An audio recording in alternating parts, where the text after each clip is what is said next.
Ki khubor ka Batesi TV. Ka umdi basnyam bat Pynjasliang. Rupa Premium Meghalaya.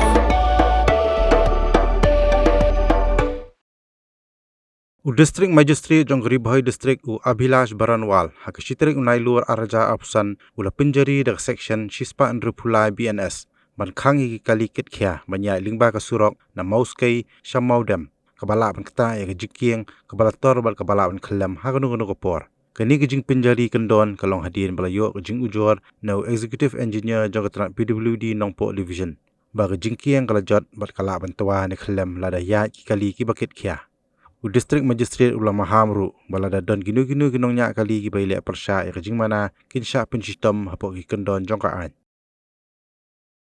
One report from PWD roads wherein they said that there is one particular bridge on that Mawskhei-Mawdem road which was constructed way back in 80s and the sanction load on that bridge is 9 ton and the condition of that bridge is also not very good. So they have requested us to impose prohibitive orders to ensure that there is no heavy vehicular movement on that bridge.